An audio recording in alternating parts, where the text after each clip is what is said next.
There are several elements that go into the creation and appreciation of David, without knowledge of which it would be very, very difficult indeed to understand the significance and the mastery of the piece. So Michelangelo was the third artist to work on this block, which at finished point it is 17 feet tall. The first artist, Agostino de Duccio, had done a little work on the block and decided that it was too flawed and difficult and wouldn't work, and he abandoned the project, or he did turn down the commission. It went then to Antonio Rossellino to continue, but he had a similar problem. He worked on the stone quite a bit, but then decided it was too flawed and couldn't be done. Michelangelo took on the project when he was 26, but he was already considered a master at his craft.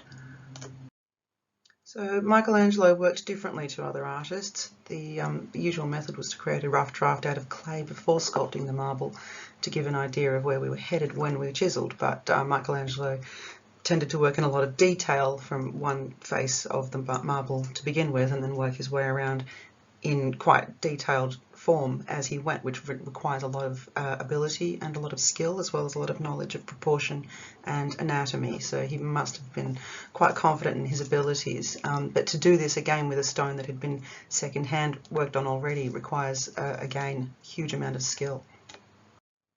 So Michelangelo was aware that perspective would shift the proportions of David from the ground. When you looked up at David atop of the cathedral, he would appear to be smaller at the top than he was at the bottom. So to adjust for that, he would need to be carved bigger at the top than he was at the bottom in terms of scale, specifically over 5 meters. It's quite a distance that there is a lot of proportion lost in that distance.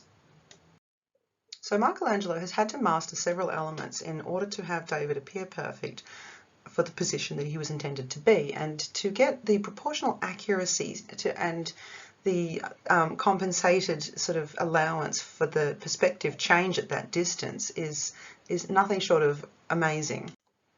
While to view David at ground level would miss a lot of that. He would just seem to be sort of oversized from the top compared to the bottom. So David, being made of solid marble, far too heavy to lift, he's never been placed atop the cathedral. He's spent all of his time on the ground. He was originally placed outside the governmental buildings for Florence, with his face, sort of his gaze directed towards Rome. So he became a symbol of Florence, having evicted and exiled the Medici family. Florence's sort of victory over a bigger threat, a giant, a more powerful dynasty, but also the gaze towards Rome, symbolic of the similar thing, that Florence had been a smaller city-state, had larger sort of threats and giants, powerful things, more powerful than themselves to stand up against. Just to prove Michelangelo's proportions and scale and so forth were correct, in 2010 they created a fiberglass statue of David and put him onto the ceiling of the Duomo.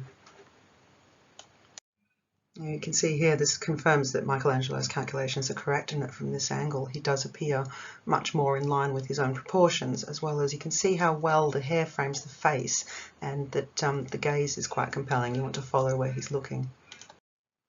The ancient Greeks had portrayed their gods nude, and this was intentional. It was that they were, larger than life, that they were more than humans and so forth. And Donatello borrowed this when he created his version of David's a couple of decades before Michelangelo's.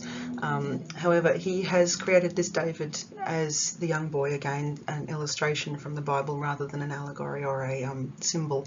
But he's created this David at a more human dimensions, 158 centimeters he is. So Michelangelo references the classical Greek very heavily here, but he actually extends and refines it. David's contrapposto pose is not boxy. There's a lot of action and tension in this posture. You can see that he's also, the muscles are tense, the neck is tense, his gaze is intense. But he's also enormous, and he's nude, which we up until this point would have associated with gods. David is therefore a sort of an emblem of the Renaissance man evolving to godlike status, becoming more intelligent, gaining mastery over his realm, and ready for the next thing that, the next challenge that may arise.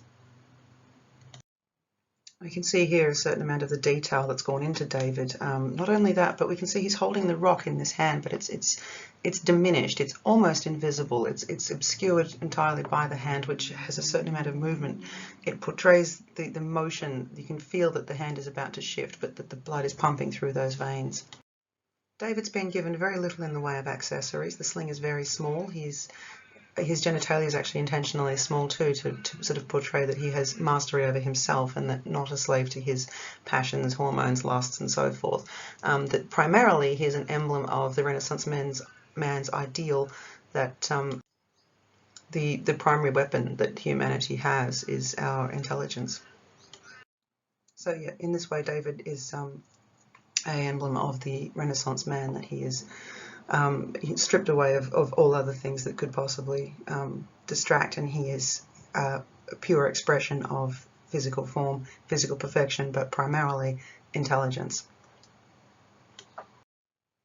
David is synonymous with the triumph of the younger, smaller person against things much larger than them. So he became very quickly emblematic for Florence, withstanding the Medici, holding off Rome, as a smaller city-state, holding back bigger, giant, more powerful things, as well as his symbolic of the Renaissance man's ideals of intelligence above all else, so that the diminished weaponry, no other accessories. He's created in godlike status, but in such a way that he refines and evolves the original classical Greek methods of portraying gods, and in this instance is a man portrayed as a god and refined one step further with the gaze, the intensity, that intelligence that was so important to the Renaissance men.